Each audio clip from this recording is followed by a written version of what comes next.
Hi hello friends, welcome to the G K smart circle YouTube channel. ಈಗ ನಾವು ಜನವರಿ 8, 2024ನೇ ಸಾಲಿನ ಪ್ರಮುಖ ಪ್ರಚಲಿತ ಘಟನೆಗಳನ್ನು ಕುರಿತು ಚರ್ಚೆ ಮಾಡೋಣ.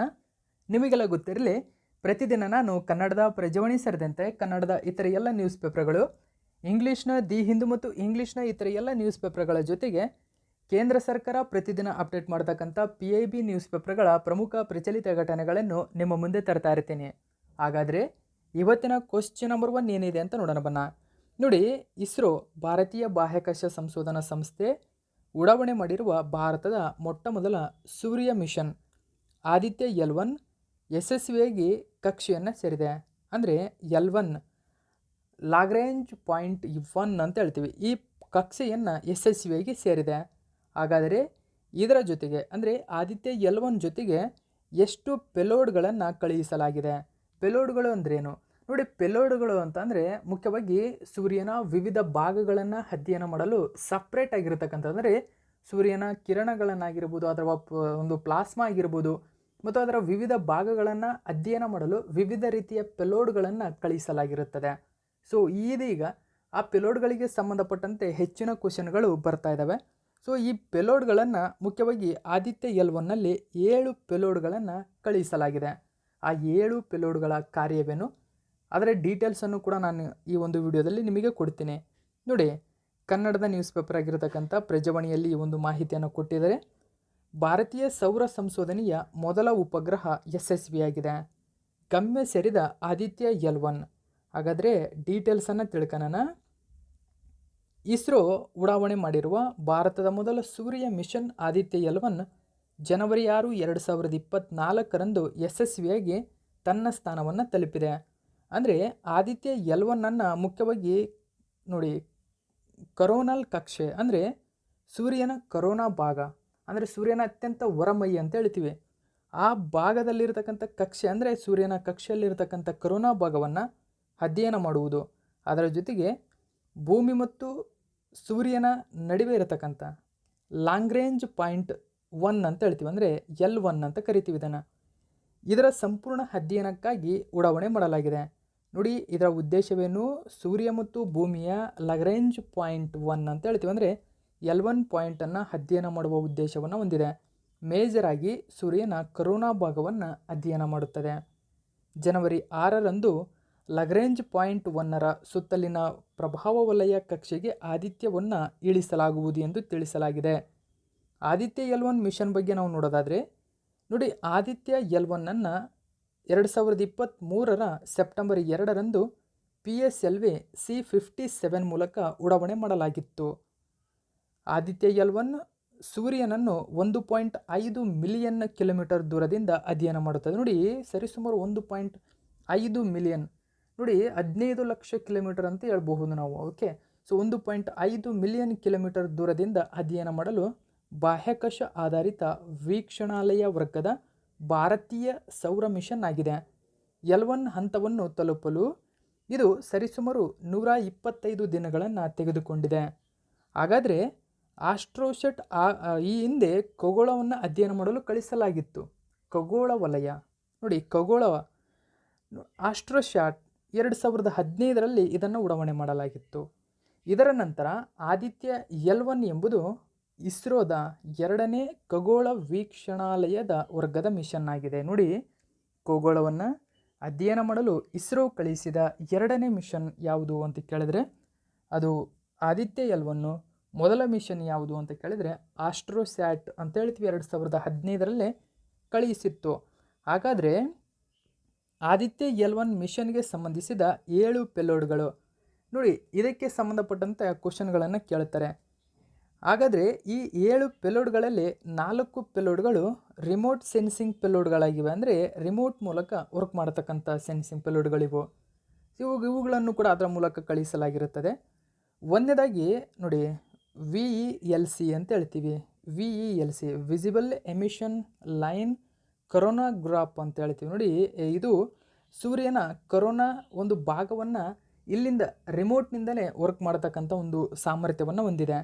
ಎರಡನೇದಾಗಿ ಶೂಟ್ ಅಂತ ಹೇಳ್ತೀವಿ. ಇದು ಸೌರ ನೇರಳಾತೀತ ಇಮೇಜಿಂಗ್ ಟೆಲಿಸ್ಕೋಪ್ ಆಗಿದೆ. ನೋಡಿ, ಇಮೇಜ್ಗಳನ್ನು ಅಂದರೆ ಆ ಸೂರ್ಯನಿಂದ ಬರ್ತಕ್ಕಂಥ ನೇರಳಾತೀತ ಕಿರಣಗಳೇನಿದಾವೆ ಅದರ ಇಮೇಜ್ ಮಾಡ್ತಕ್ಕಂಥ ಅಂದರೆ ಅದರ ಒಂದು ಚಿತ್ರವನ್ನು ಸೆರೆ ಹಿಡ್ತಕ್ಕಂಥ ಕಾರ್ಯವನ್ನು ಶೂಟ್ ಮಾಡುತ್ತದೆ. ಸೊ ಇದು ಈ ಕಾರ್ಯ. ಇನ್ನು ನೆಕ್ಸ್ಟು ಇರತಕ್ಕಂಥದ್ದು ಸೋಲೆಕ್ಸ್ ಅಂತ ಹೇಳ್ತೀವಿ ನೋಡಿ. ಸೋಲೆಕ್ಸ್ ಎಂಬುದು solar low energy X-ray spectrometer ಆಗಿದೆ ನೋಡಿ. ಇದೊಂದು ಸ್ಪೆಕ್ಟ್ರೋಮೀಟರ್ ಆಗಿದೆ. ಹಾಗಾದರೆ ಕೇಳಬಹುದು ಸೂರ್ಯನ ಕೆಳಗಿನ ಯಾವುದು ಸ್ಪೆಕ್ಟ್ರೋಮೀಟರ್ ಅಂತ? ಸೋಲೆಕ್ಸ್. ಓಕೆ, ಸೊ ಡೈರೆಕ್ಟಾಗಿ ಕೇಳ್ತಕ್ಕಂಥ ಚಾನ್ಸಸ್ ಇರುತ್ತೆ. ಇದು ಸೂರ್ಯನ ಎಕ್ಸ್ರೇ ಎನರ್ಜಿಗಳನ್ನು ಅಧ್ಯಯನ ಮಾಡತಕ್ಕಂಥ ಒಂದು ಸಾಮರ್ಥ್ಯ ಹೊಂದಿದೆ. ಇನ್ನು ನೆಕ್ಸ್ಟಾಗಿ 4ನೇದು LOS ಅಂತ ಹೇಳ್ತೀವಿ. ಅಂದರೆ high energy L1 orbital X-ray spectrometer ಅಂತ ಹೇಳ್ತೀವಿ. ಇದು ಮೇಲ್ಗಡೆದು ಸೋಲೆಕ್ಸ್ ಲೋ ಎನರ್ಜಿ ಎಕ್ಸ್ರೇ ಅನ್ನೋ ಒಂದು ಅಧ್ಯಯನ ಮಾಡಿದರೆ, ಇದು ಐ ಎನರ್ಜಿ ಎಕ್ಸ್ರೇ ಸ್ಪೆಕ್ಟ್ರೋಮೀಟರನ್ನು ಅಧ್ಯಯನ ಮಾಡುತ್ತದೆ. ಓಕೆ, ಸೊ ಇನ್ನು ಉಳಿದಂಥ 3 ಯಾವುದು ಅಂತ ಅಂದರೆ ಅದು ಇನ್ ಸಿಟು ಪೆಲೋಡ್ಗಳು ಅಂತ ಹೇಳ್ತೀವಿ ನೋಡಿ. ಇನ್ ಸಿಟು ಎಂಬತಕ್ಕಂಥದ್ದು ನೋಡಿ. ಇನ್ ಸಿಟಿಯಲ್ಲಿ ಒಂದನೇದಾಗಿ ASPEX ಅಂತ ಹೇಳ್ತೀವಿ. ಅಂದರೆ ಆಸ್ಪೆಕ್ಸ್ ಅಂತ ಕರೀತಾರೆ ಇದನ್ನು. ಇದು ಆದಿತ್ಯ ಸೋಲಾರ್ ವಿಂಡ್ ಪಾರ್ಟಿಕಲ್ ನೋಡಿ ಎಕ್ಸ್ಪಿರಿಮೆಂಟ್ಗೆ ಸಂಬಂಧಪಟ್ಟಿದೆ. ಇದು ಸೋಲಾರ್ ವಿಂಡ್ ಅಂದರೆ ಇರತಕ್ಕಂಥ ಪಾರ್ಟಿಕಲ್ಗಳನ್ನು ಅಧ್ಯಯನ ಮಾಡತಕ್ಕಂಥ ಒಂದು ಸಾಧನವಾಗಿದೆ. ಅದರ ಜೊತೆಗೆ ಪಾಪ ಅಂತ ಹೇಳ್ತೀವಿ ನೋಡಿ. PAPA. ಪಾಪ ಎಂಬುದು plasma analyser package for Aditya ಅಂತ ಹೇಳ್ತೀವಿ. ಅಂದರೆ ಸೂರ್ಯನ ಪ್ಲಾಸ್ಮಾ ಭಾಗವನ್ನು ಅಧ್ಯಯನ ಮಾಡ್ತಕ್ಕಂಥ ಕಾರ್ಯವನ್ನು ಮಾಡ್ತಕ್ಕಂಥದ್ದು ಪಾಪ ಮಿಷನ್ ಆಗಿದೆ. ಸೊ ಇದು ಇಂಪಾರ್ಟೆಂಟ್ ಆಗುತ್ತೆ, ನೆನಪಿಟ್ಕೊಳ್ಳಿ. Next advanced triaxial high resolution digital magnetometer ಅಂತ ಹೇಳ್ತೀವಿ. ಸೊ ಇದು ಕೂಡ ಅದರ ಒಂದು ಐ ರೆಸಲ್ಯೂಷನ್ನಲ್ಲಿ ಸೂರ್ಯನ ಚಿತ್ರಗಳನ್ನು ಸೆರೆ ಹಿಡುವ ಕಾರ್ಯವನ್ನು ಮಾಡುತ್ತದೆ. ಇದು ಸುಧಾರಿತ ಟ್ರೈ ಆಕ್ಸಿಯಲ್ ರೀತಿಯಲ್ಲಿ ಹೈ ರೆಸಲ್ಯೂಷನ್ ಡಿಜಿಟಲ್ ಮ್ಯಾಗ್ನೆಟೋಮೀಟರ್ ಆಗಿದೆ ಇದು. ಸೊ ಇದು 7 ಪೆಲೋಡ್ಗಳಿಗೆ ಸಂಬಂಧಪಟ್ಟಂಥ ಮಾಹಿತಿಯಾಗಿದೆ. ನೆಕ್ಸ್ಟ್ ನಾವು 2ನೇ ಕ್ವಶನ್ ಏನಿದೆ ಅಂತ ನೋಡೋಣ. ಇತ್ತೀಚೆಗೆ ಸುದ್ದಿಯಲ್ಲಿರುವ ಬೊಬ್ಬಿಲಿ ವೀಣೆ ಕೆಳಗಿನ ಯಾವ ರಾಜ್ಯದ ಕರ್ನಾಟಿಕ್ ಸಂಗೀತ ಪ್ರಕಾರವಾಗಿದೆ? ನೋಡಿ, ಕರ್ನಾಟಿಕ್ ಅಂತ ಹೇಳ್ತೀವಿ. ಸೊ ಕರ್ನಾಟಿಕ್ ಸಂಗೀತ ಪ್ರಕಾರ ಬೊಬ್ಬಿಲಿ ವೀಣೆ. ಸರಿಯಾದಂಥ ಉತ್ತರ ಆಂಧ್ರ ಪ್ರದೇಶ. ಯಾಕೆ ಇದು ಸುದ್ದಿಯಲ್ಲಿದೆ ನೋಡಿ, ಈ ಒಂದು ಮಾಹಿತಿಯನ್ನು ದಿ ಹಿಂದೂ ಪೇಪರ್ನಲ್ಲಿ ಕೊಟ್ಟಿದ್ದರು. ಹಾಗಾದರೆ ಬೊಬ್ಬಿಲಿ ವೀಣೆಗೆ ಸಂಬಂಧಪಟ್ಟಂತೆ ಡೀಟೇಲ್ಸ್ ಏನಿದೆ ಅಂತ ನಾವು ನೋಡೋಣ. ನೀವು ಇಲ್ಲಿ ಗಮನಿಸಬಹುದು ನೋಡಿ. ಭಾರತದ ಪ್ರಸಿದ್ಧ ಬೊಬ್ಬಿಲಿ ವೀಣೆಯ ದೀರ್ಘಕಾಲದ ಖ್ಯಾತಿಯ ಹೊರತಾಗಿಯೂ ಕೂಡ ಸಾರ್ವಜನಿಕರಿಂದ ಇದರ ಬೇಡಿಕೆಯ ಕೊರತೆ ಎದುರಾಗಿದೆ. ಇದರಿಂದಾಗಿ ಅದರ ಜೊತೆಗೆ ಸರ್ಕಾರದ ಅಗತ್ಯ ಪ್ರೋತ್ಸಾಹವು ಇದರ ಮೇಲೆ ಕಡಿಮೆಯಾಗಿರುವುದರಿಂದ ಇದರಲ್ಲಿ ಕೆಲಸ ಮಾಡುವ ಕುಶಲಕರ್ಮಿಗಳ ಜೀವನೋಪಾಯವು ಹಲವಾರು ತೊಂದರೆಯನ್ನು ಎದುರಿಸುತ್ತಿದೆ ಎಂದು ಆರ್ಟಿಕಲ್ ಬಿಡುಗಡೆಯಾಗಿತ್ತು. ಆ ಕಾರಣಕ್ಕಾಗಿ ಬೊಬ್ಬಿಲಿ ವೀಣೆ ಎಂಬುದು ಆಂಧ್ರ ಪ್ರದೇಶದಲ್ಲಿ ಹೆಚ್ಚು ಫೇಮಸ್ ಆಗಿರತಕ್ಕಂಥದ್ದು. ಅದರಲ್ಲೂ ದಕ್ಷಿಣ ರಾಜ್ಯಗಳಲ್ಲಿ ಹೆಚ್ಚಾಗಿದೆ. ಅದರಲ್ಲಿ ಆಂಧ್ರದಲ್ಲಿ ಇದು ಹುಟ್ಟಿಕೊಂಡಿದ್ದೇ ಆಂಧ್ರದಲ್ಲಿ. ಹಾಗಾದರೆ ಬೊಬ್ಬಿಲಿ ವೀಣೆ ಬಗ್ಗೆ ನಾವು ನೋಡೋದಾದರೆ ಇದು ಸಾಂಪ್ರದಾಯಿಕವಾಗಿ ಸರಸ್ವತಿ ವೀಣೆ ಮತ್ತು ಉತ್ತಮವಾದ ರಾಗ ಮತ್ತು ವಿಶಿಷ್ಟವಾದ ಸ್ವರಗಳಿಗೆ ಹೆಸರುವಾಸಿಯಾಗಿದೆ. ಇದು ಕರ್ನಾಟಿಕ್ ಸಂಗೀತದಲ್ಲಿ ಬಳಸಲಾಗುವ ದೊಡ್ಡ ಫ್ಲಕ್ಡ್ ಸ್ಟ್ರಿಂಗ್ ವಾದ್ಯವಾಗಿದೆ. ವೀಣೆಯ ತಯಾರಿಕೆಯು 17ನೇ ಶತಮಾನದ ಸಂಗೀತದ ಮಹಾನ್ ಪೋಷಕರಾಗಿದ್ದಂತಹ ಬೊಬ್ಬಿಲಿ ಸಂಸ್ಥಾನದ ರಾಜ್ಯ ಪೆದ್ದರಾಯುಡು ಅವರ ಆಳ್ವಿಕೆಯಲ್ಲಿ ಪ್ರಾರಂಭವಾಯಿತು. ಅದರ ವಿಶಿಷ್ಟ ವಿನ್ಯಾಸ ಮತ್ತು ಉತ್ತಮ ಗುಣಮಟ್ಟದ ಕರಕುಶಲತೆಗಾಗಿ 2012ರಲ್ಲಿ GI ಟ್ಯಾಗ್ ಕೂಡ ಅದಕ್ಕೆ ನೀಡಲಾಗಿದೆ. ಓಕೆ, ಸೊ ಇದು 2ನೇ ಪ್ರಮುಖ ಮಾಹಿತಿಯಾಗಿದೆ. ನೆಕ್ಸ್ಟ್ 3ನೇ ಕ್ವಶನ್ ಏನಿದೆ ಅಂತ ನೋಡೋಣ. ಇತ್ತೀಚೆಗೆ ಸೊಮಾಲಿಯ ಬಳಿ ಯಮನ್ ಮತ್ತು ಇರಾನ್ ಬೆಂಬಲಿತ ಹೌತಿ ಬಂಡುಕೋರರು ಭಾರತದ ಕೆಳಗಿನ ಯಾವ ಹಡಗನ್ನು ಅಪಹರಿಸಿದ್ದರು? ಸರಿಯಾದಂಥ ಉತ್ತರ ಆಪ್ಷನ್ ನಂಬರ್ 2 MV ಲೀಲಾ ನಾರ್ಪೋಕ್ ಅಂತ ಹೇಳ್ತೀವಿ ನೋಡಿ.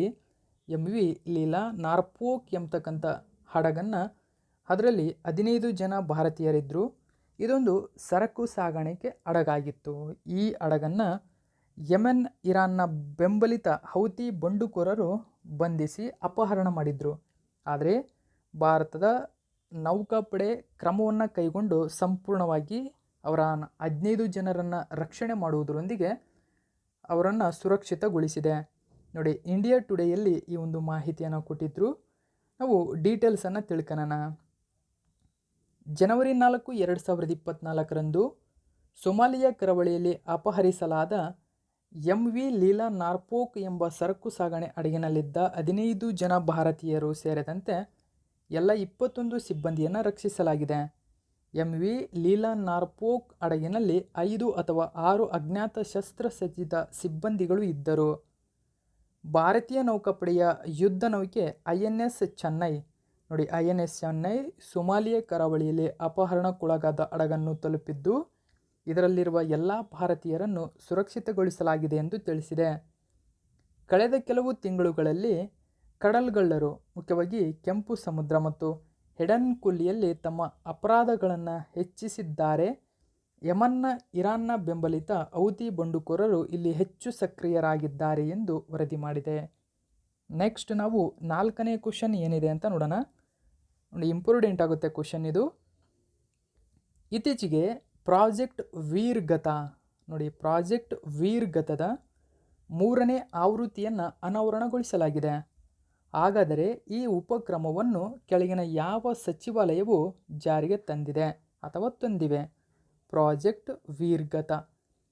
ಸರಿಯಾದಂಥ ಉತ್ತರವನ್ನು ಗಮನಿಸಿ. ಆಪ್ಷನ್ ನಂಬರ್ 3 ಸರಿಯಾಗಿದೆ. ಮೇಲಿನ 1 ಮತ್ತು 2 ಸರಿಯಾಗಿದೆ. ಅಂದರೆ ಕೇಂದ್ರ ಶಿಕ್ಷಣ ಸಚಿವಾಲಯ ಮತ್ತು ಕೇಂದ್ರ ರಕ್ಷಣಾ ಸಚಿವಾಲಯ ಜಂಟಿಯಾಗಿ ಪ್ರಾಜೆಕ್ಟ್ ವೀರ್ಗತವನ್ನು ಜಾರಿಗೆ ತಂದಿರತಕ್ಕಂಥದ್ದು. ಇದು 3ನೇ ಆವೃತ್ತಿಯನ್ನು ಬಿಡುಗಡೆ ಮಾಡಿದೆ. ಇದನ್ನು PIB ನ್ಯೂಸ್ ಪೇಪರಲ್ಲಿ ಮುಖ್ಯವಾಗಿ ಮಿನಿಸ್ಟ್ರಿ ಆಫ್ ಡಿಫೆನ್ಸ್ ಬಿಡುಗಡೆ ಮಾಡಿತ್ತು. ಗಮನಿಸಿ, ರಿಪಬ್ಲಿಕ್ ಡೇ ಸೆಲೆಬ್ರೇಷನ್ಸ್ 2024ರ ಅಂಗವಾಗಿ a whopping 1.37 crore students take part in project Veergatha 3.0. ನೋಡಿ, ಪ್ರಾಜೆಕ್ಟ್ ವೀರ್ಗತ 3.0 ಪ್ಯಾನ್ ಇಂಡಿಯಾ ರೀತಿಯಲ್ಲಿ ಬಿಡುಗಡೆ ಮಾಡಲಾಗಿದೆ. ಅಂದರೆ ಇಡೀ ಭಾರತದಾದ್ಯಂತ ಇದನ್ನು ಬಿಡುಗಡೆ ಮಾಡಲಾಗಿದೆ. ಸೊ ಇದರಲ್ಲಿ ಮುಖ್ಯವಾಗಿ 1.37 ಕೋಟಿ ವಿದ್ಯಾರ್ಥಿಗಳು, ಅಂದಾಜು ಇಷ್ಟೊಂದು ವಿದ್ಯಾರ್ಥಿಗಳು ಇದರಲ್ಲಿ ಭಾಗವಹಿಸಿದ್ದಾರೆ ಎಂದು ವರದಿ ಮಾಡಿದೆ. ಅಷ್ಟಲ್ಲದೆ ಇದರಲ್ಲಿ 100 selected winners to witness 26th January parade as special guest. ನೋಡಿ, ಇದರಲ್ಲಿ ಅಂದರೆ 1.37 ಕೋಟಿ ಸ್ಟೂಡೆಂಟ್ಗಳು ಏನು ಇದರಲ್ಲಿ ಭಾಗವಹಿಸಿದ್ದಾರಲ್ಲ, ಅವರ ಸಾಮರ್ಥ್ಯವನ್ನು ಮೆಚ್ಚಿ ಅದರಲ್ಲಿ ಪ್ರಖ್ಯಾತ 100 ವಿದ್ಯಾರ್ಥಿಗಳನ್ನು ಆಯ್ಕೆ ಮಾಡಲಾಗುತ್ತದೆ. ಅವರೆಲ್ಲ ವಿನ್ನರ್ಗಳು. ಆ ವಿನ್ನರ್ಗಳನ್ನು ವಿಶೇಷವಾಗಿ ಗಣರಾಜ್ಯೋತ್ಸವದ ರಿಪಬ್ಲಿಕ್ ಡೇನ ಸ್ಪೆಷಲ್ ಗೆಸ್ಟ್ ಆಗಿ ಅದನ್ನು ಕರೆಯಲಾಗುತ್ತದೆ. ನೋಡಿ, ಇಲ್ಲಿ ಕೊಟ್ಟಿದ್ದಾರೆ, ಸ್ಪೆಷಲ್ ಗೆಸ್ಟ್ ಆಗಿ ಅವರನ್ನು ಕರೆಯಲಾಗುತ್ತದೆ. ಸೊ ಈ ಹೇಳಿಕೆ ರೂಪದಲ್ಲೂ ಕೂಡ ಕೇಳಬಹುದು. ಇಂಪಾರ್ಟೆಂಟ್ ಆಗುತ್ತೆ, ನೆನಪಿಟ್ಕೊಳ್ಳಿ ಸ್ನೇಹಿತರೆ. ಇಲ್ಲಿ PIB ನ್ಯೂಸ್ ಪೇಪರ್ನ ಯಾವುದೇ ಮಾಹಿತಿಯಾಗಿದ್ದರೂ ಇಂಪಾರ್ಟೆಂಟ್ ಆಗುತ್ತೆ. 3rd ಎಡಿಷನ್ ಇದು. ಗಣರಾಜ್ಯೋತ್ಸವದ ಅಂಗವಾಗಿ ರಕ್ಷಣಾ ಸಚಿವಾಲಯ ಮತ್ತು ಶಿಕ್ಷಣ ಸಚಿವಾಲಯದ ಜಂಟಿ ಉಪಕ್ರಮವಾದ ಪ್ರಾಜೆಕ್ಟ್ ವೀರ್ಗತದ 3ನೇ ಆವೃತ್ತಿಯನ್ನು ಇಡೀ ಭಾರತದ ಅತ್ಯಂತ ಸಂಪೂರ್ಣವಾಗಿ ಅನಾವರಣಗೊಳಿಸಲಾಯಿತು. ಈ ಉಪಕ್ರಮದಲ್ಲಿ ಸರಿಸುಮಾರು 2.43 ಲಕ್ಷ ಶಾಲೆಗಳ 1.37 ಕೋಟಿ ವಿದ್ಯಾರ್ಥಿಗಳು ಉಪಕ್ರಮದಲ್ಲಿ ಭಾಗವಹಿಸಿದ್ದರು. ಪ್ರಾಜೆಕ್ಟ್ ವೀರ್ಗತ ಕುರಿತು ನಾವು ನೋಡೋದಾದರೆ, ಇದು ರಕ್ಷಣಾ ಸಚಿವಾಲಯ ಮತ್ತು ಶಿಕ್ಷಣ ಸಚಿವಾಲಯದ ಜಂಟಿ ಉಪಕ್ರಮ. ಇದನ್ನು 2021ರಲ್ಲಿ gallantry awards portal, GAP portal ಅಂತ ಹೇಳ್ತೀವಿ, ಗ್ಯಾಪ್ ಪೋರ್ಟಲ್ ಅಡಿಯಲ್ಲಿ ಸ್ಥಾಪಿಸಲಾಗಿದೆ. ನೋಡಿ, ಗ್ಯಾಲಂಟ್ರಿ ಅವಾರ್ಡ್ಸ್ ಪೋರ್ಟಲ್. ಹಾಗಾದರೆ ಇದರ ಉದ್ದೇಶವೇನು? ಮೋಸ್ಟ್ ಇಂಪಾರ್ಟೆಂಟ್ ಆಗುತ್ತೆ ಸ್ನೇಹಿತರೆ. ಇದರ ಉದ್ದೇಶವನ್ನು ನೀವು ಗಮನದಲ್ಲಿ ಇಟ್ಕೋಬೇಕು. ಯಾಕಂದರೆ ನಿಮಗೆ ಅದರ ಉದ್ದೇಶವೇನು ಅಂತ ಕೇಳ್ತಕ್ಕಂಥ ಚಾನ್ಸಸ್ ಇದೆ. ಸರಿಯಾದಂಥ ಉತ್ತರ ಇದು ವಿದ್ಯಾರ್ಥಿಗಳಿಗೆ ಸಂಬಂಧಪಟ್ಟಿದೆ ಎಂಬುದು ಒಂದು ನಿಮ್ಮ ಮನದಲ್ಲಿರಬೇಕು. ಹಾಗಾದರೆ ವಿದ್ಯಾರ್ಥಿಗಳಿಗೆ ಏನಕ್ಕಾಗಿ ಸಂಬಂಧಪಟ್ಟಿದೆ ಅಂತ ಕೇಳಬಹುದು. ಇದು ದೇಶ ಪ್ರೇಮದ ಚೈತನ್ಯವನ್ನೇ ಹೆಚ್ಚಿಸಲು, ನಾಗರಿಕ ಪ್ರಜ್ಞೆಯ ಮೌಲ್ಯಗಳನ್ನು ತುಂಬಲು, ಇವೆರಡು ಇಂಪಾರ್ಟೆಂಟ್ ಆಗುತ್ತೆ. ಇದು ಮೇನ್ ಟಾಪಿಕ್. ಇದು ಹೈಲೈಟ್ ಇದೆ.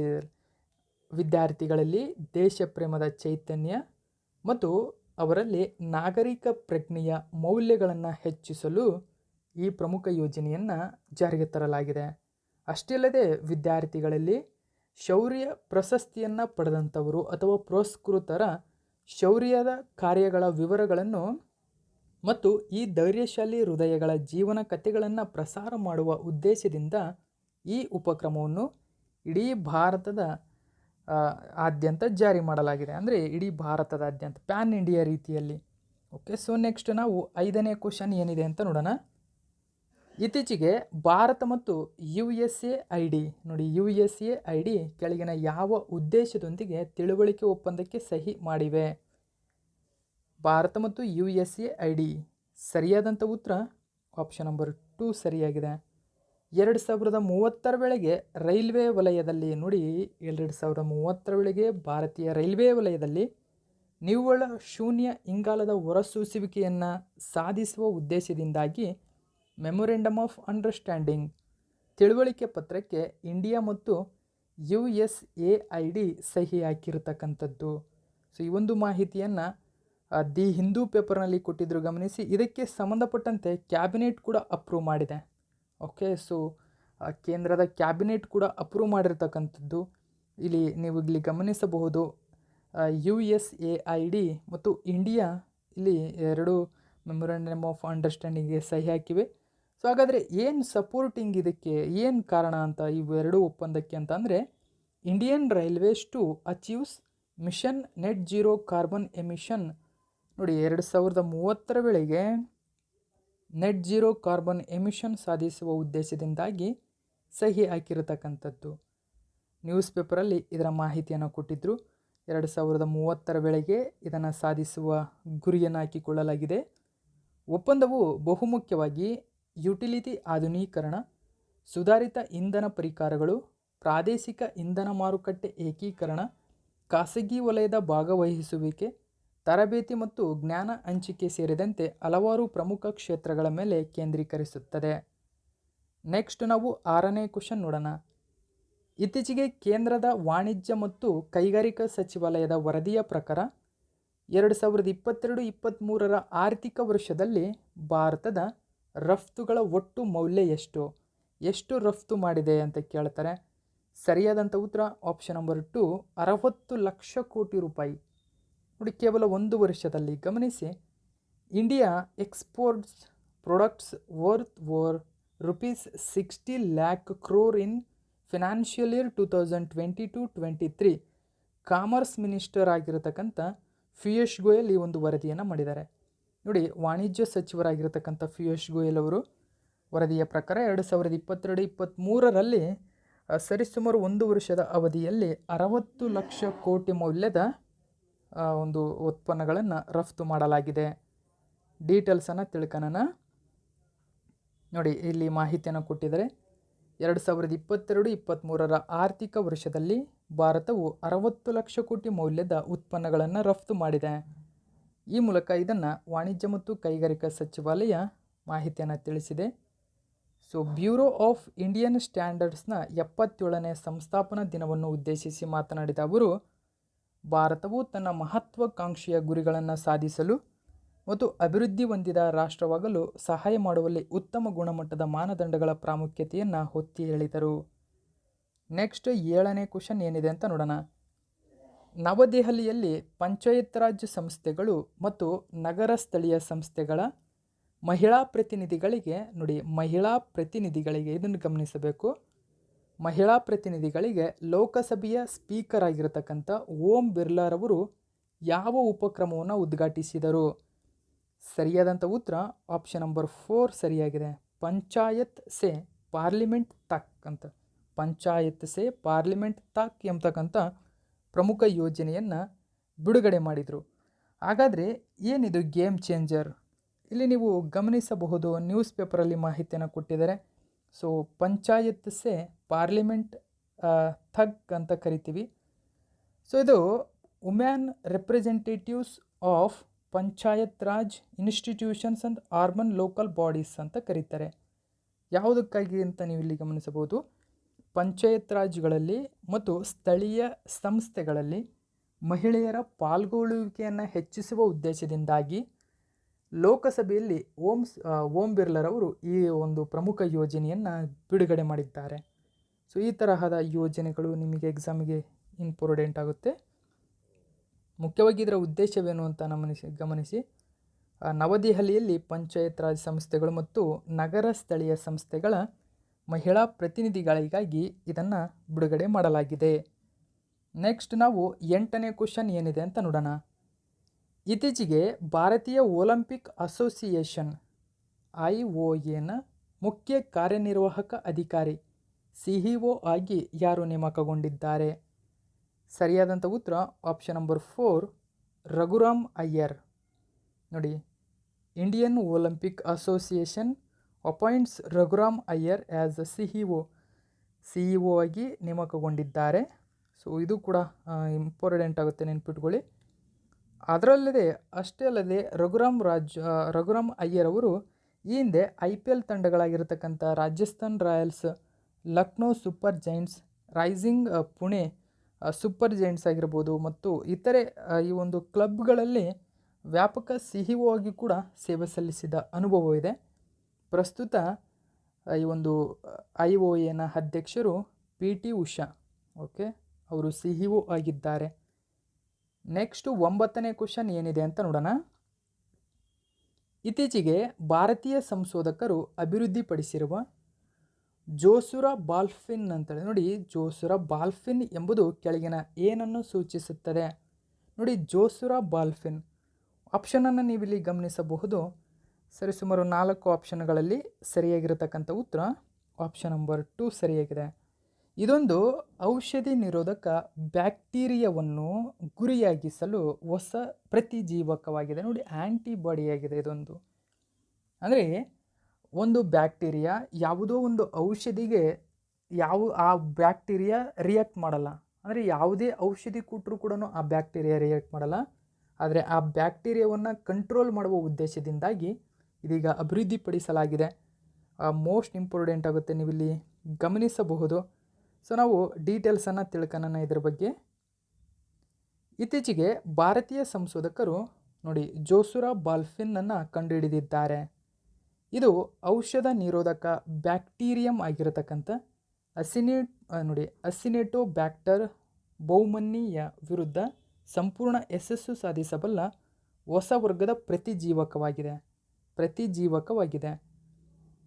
ಸೊ ಈ ಒಂದು ಜೋಸುರಾ ಬಾಲ್ಫಿನ್ ಏನಿದೆ, ಇದೊಂದು ಕಾರ್ಬೋಪೆನಮ್ ನಿರೋಧಕವಾಗಿರುವ ಅಸಿನೆಟೋಬ್ಯಾಕ್ಟರ್ ಬೌಮಿನ್ನಿ ಪ್ರೇರಿತ ನ್ಯೂಮೋನಿಯಾ ಮತ್ತು ಮೌಸ್ ಮಾದರಿಗಳಲ್ಲಿ ನೋಡಿ ಇದೇನು ಮಾಡುತ್ತದೆ, ಸೆಪ್ಸಿನ್ ವಿರುದ್ಧ ಪರಿಣಾಮಕಾರಿಯಾಗಿ ತನ್ನ ಕೆಲಸವನ್ನು ಮಾಡಬಲ್ಲದು. ಇದು ವಿಪರೀತವಾಗಿರತಕ್ಕಂಥ ನ್ಯೂಮೋನಿಯಾ ಮತ್ತು ಮೌಸ್ ಕಾಯಿಲೆಗಳಿಗೆ ಕಾರಣವಾಗಿರತಕ್ಕಂಥ ಈ ಒಂದು ಬ್ಯಾಕ್ಟೀರಿಯಾಗಳೇನಿರ್ತವೆ, ಸೊ ಇವುಗಳನ್ನು ಸಂಪೂರ್ಣವಾಗಿ ನಿರ್ಮೂಲನೆ ಮಾಡುವ ಗುಣವನ್ನು ಹೊಂದಿರತಕ್ಕಂಥದ್ದು ಜೋಸುರಾ ಬಾಲ್ಫಿನ್ ಅಂತ ಹೇಳ್ತೀವಿ. ಸೊ ತುಂಬಾ ಇಂಪಾರ್ಟೆಂಟ್ ಆಗುತ್ತೆ, ನೆನಪಿಟ್ಟುಕೊಳ್ಳಿ. ನೆಕ್ಸ್ಟ್ 10ನೇ ಕ್ವಶನ್ ಏನಿದೆ ಅಂತ ನೋಡೋಣ. ಇತ್ತೀಚೆಗೆ ನಿಧನರಾದ ಖ್ಯಾತ ಕವಿ, ಸಾಹಿತಿ ಮತ್ತು ವಿದ್ವಾಂಸರಾಗಿರತಕ್ಕಂಥ ಪ್ರೊಫೆಸರ್ ಅಮೃತ ಸೋಮೇಶ್ವರ ಕೆಳಗಿನ ಯಾವ ರಾಜ್ಯದವರು? ಸರಿಯಾದಂಥ ಉತ್ತರ ಕರ್ನಾಟಕದವರು ಸ್ನೇಹಿತರೆ. ಕನ್ನಡದ ನ್ಯೂಸ್ ಪೇಪರಲ್ಲಿ ಮಾಹಿತಿಯನ್ನು ಕೊಟ್ಟಿದ್ದರು. ತುಳು ಮತ್ತು ಕನ್ನಡ ಭಾಷೆಯ ಉನ್ನತಿಗಾಗಿ ಸಮರ್ಪಿಸಿಕೊಂಡಿದ್ದ ಹಿರಿಯ ಸಾಹಿತಿ, ನೋಡಿ ಇವರು ಸಾಹಿತಿಯಾಗಿದ್ದರು, ವಿದ್ವಾಂಸ ಪ್ರೊಫೆಸರ್ ಅಮೃತ ಸೋಮೇಶ್ವರ ನಿಧನರೊಂದಿದ್ದಾರೆ. ಓಕೆ, ಸೊ ಈ ಒಂದು ಮಾಹಿತಿ ನ್ಯೂಸ್ ಪೇಪರಲ್ಲಿ ಕೊಟ್ಟಿದ್ದರು. ಇವರು ಸಾಹಿತಿ, ಹಿರಿಯ ವಿದ್ವಾಂಸ, ಕರಾವಳಿ ಕರ್ನಾಟಕದ ಯಕ್ಷಗಾನ, ಜಾನಪದ, ಭೂತಾರಾಧನೆ ಕ್ಷೇತ್ರದಲ್ಲಿ ಸಾಕಷ್ಟು ಸಂಶೋಧನೆ ನಡೆಸಿದ್ದಾರೆ. ಇವರು ಸಾಹಿತಿ ಎಂಬುದು ಗಮನದಲ್ಲಿರಲಿ. ಅಂದರೆ ಇವರು ಮುಖ್ಯವಾಗಿ ಕನ್ನಡ ಮತ್ತು ತುಳು ಭಾಷೆಯಲ್ಲಿ ಅದರ ಉನ್ನತಿಗಾಗಿ ಶ್ರಮಿಸಿದಂಥವರು, ತುಳುವಿಗೆ ಹೆಚ್ಚಿನ ಪ್ರಾಮುಖ್ಯತೆಯನ್ನು ಕೊಟ್ಟಂಥವರು ಇವರು. ಓಕೆ, ತುಳುನಾಡಿನವರು. ಆ ಕಾರಣಕ್ಕಾಗಿ ಇವರು ಸಾಹಿತ್ಯ ಮತ್ತು ಸಾಂಸ್ಕೃತಿಕ ಕ್ಷೇತ್ರದಲ್ಲಿ ಅನನ್ಯವಾದನ್ನು ಸಾಧಿಸಿದ ಪ್ರೊಫೆಸರ್ ಅಮೃತ ಸೋಮೇಶ್ವರ್ ಅವರು ನಿಧನ ಹೊಂದಿದ್ದಾರೆ. ಕರ್ನಾಟಕ ರಾಜ್ಯೋತ್ಸವ ಪ್ರಶಸ್ತಿ ಸೇರಿದಂತೆ ಕರ್ನಾಟಕ ತುಳು ಸಾಹಿತ್ಯ ಅಕಾಡೆಮಿ ಪ್ರಶಸ್ತಿ ದೊರೆತಿದೆ. ಜೊತೆಗೆ ತುಳು ಭಾಷೆ ಹಾಗೂ ಸಾಹಿತ್ಯಕ್ಕೆ ನೀಡಿದ ಕೊಡುಗೆಯನ್ನು ಪರಿಗಣಿಸಿ, ನೋಡಿ ತುಳು ಭಾಷೆಯಲ್ಲಿ ನೀಡಿದಂತಹ ಕೊಡುಗೆಯನ್ನು ಗಮನಿಸಿ 2016ರಲ್ಲಿ ಕೇಂದ್ರ ಸಾಹಿತ್ಯ ಅಕಾಡೆಮಿಯ ಭಾಷಾ ಸಮ್ಮಾನ್ ಪ್ರಶಸ್ತಿ ನೀಡಿ ಗೌರವಿಸಲಾಗಿದೆ. ಅವರ ಪ್ರಸಿದ್ಧ ಕೃತಿ ಮಾನವತೆ ಗೆದ್ದಾಗ ಎಂಬುದು. ನೆಕ್ಸ್ಟ್ ನಾವು 11ನೇ ಕ್ವಶನ್ ನೋಡೋಣ. ಇತ್ತೀಚೆಗೆ ನಿಧನರಾದ ದಿಗ್ಗಜ ಫುಟ್ಬಾಲ್ ಆಟಗಾರ ಮಾರಿಯೋ ನೋಡಿ ಜಗಾಲು ಕೆಳಗಿನ ಯಾವ ದೇಶಕ್ಕೆ ಸೇರಿದವರು? ಮಾರಿಯೋ ಜಗಾಲು. ಸೊ ಇಲ್ಲಿ ಜಗಾಲೋ ಮಾಡ್ಕೊಳ್ಳಿದ್ದು ರುಗಾಲೋ ಆಗಿದೆ. ಸೊ ಜಗಾಲೋ. ಸರಿಯಾದಂಥ ಉತ್ತರ ಬ್ರೆಜಿಲ್ ದೇಶದವರು. ಪ್ರಜಾವಾಣಿ ಪೇಪರ್ನಲ್ಲಿ ಒಂದು ಮಾಹಿತಿಯನ್ನು ಕೊಟ್ಟಿದ್ದರು. ವಿಶ್ವಕಪ್ ಗೆದ್ದ ತಂಡದಲ್ಲಿ ಆಡಿದ್ದ ಆಟಗಾರ ಕೋಚ್ ಇವರು. ಅಷ್ಟೇ ಅಲ್ಲದೆ ಫುಟ್ಬಾಲ್ ದಿಗ್ಗಜ ಮಾರಿಯೋ ಇನ್ನಿಲ್ಲ. ಹಾಗಾದರೆ ಇಲ್ಲಿ ನ್ಯೂಸ್ ಪೇಪರನ್ನು ನೀವು ಇಲ್ಲಿ ಗಮನಿಸಬಹುದು. ಅವರು ಆಟಗಾರ ಮತ್ತು ನಂತರ ಕೋಚ್ ಆಗಿ ಒಟ್ಟು 4 ಸಲ ವಿಶ್ವಕಪ್ ಫುಟ್ಬಾಲ್ ಟೂರ್ನಿ ಗೆದ್ದ ಬ್ರೆಜಿಲ್ ತಂಡದ ದಿಗ್ಗಜ ಮಾರಿಯೋ ಜಗಾಲೋ ನಿಧನರಾಗಿದ್ದಾರೆ ಎಂದು ಇನ್ಸ್ಟಾಗ್ರಾಮಲ್ಲಿ ಮಾಹಿತಿ ನೀಡಿದೆ. ಆದರೆ ಇವರು ಬ್ರೆಜಿಲ್ ತಂಡದಲ್ಲಿ ಮೊದಲ ಬಾರಿಗೆ ವಿಶ್ವಕಪ್ ಗೆದ್ದಾಗ ಅವರು ಅದರಲ್ಲಿ ಆಡಿದ್ದರು. ನಂತರದಲ್ಲಿ ಅವರು ಹೆಚ್ಚಿನ ಪಂದ್ಯದಲ್ಲಿ ಆಡಿರ್ತಕ್ಕಂಥವ್ರು. ಈ ಮೂಲಕ ಇಲ್ಲಿ ನೀವು ಇಲ್ಲಿ ಗಮನಿಸಬಹುದು. ನೆನಪಿಟ್ಟುಕೊಳ್ಳಿ ಸ್ನೇಹಿತರೆ. ಓಕೆ, ಸೊ ಇದು ಇವತ್ತಿನ ಪ್ರಮುಖ ಪ್ರಚಲಿತ ಘಟನೆಯಾಗಿದೆ. ಇದೇ ತರಹದ ಮಾಹಿತಿಯೊಂದಿಗೆ ಮತ್ತೆ ನಿಮ್ಮನ್ನು ಭೇಟಿಯಾಗ್ತೀನಿ. Thank you so much for watching my video.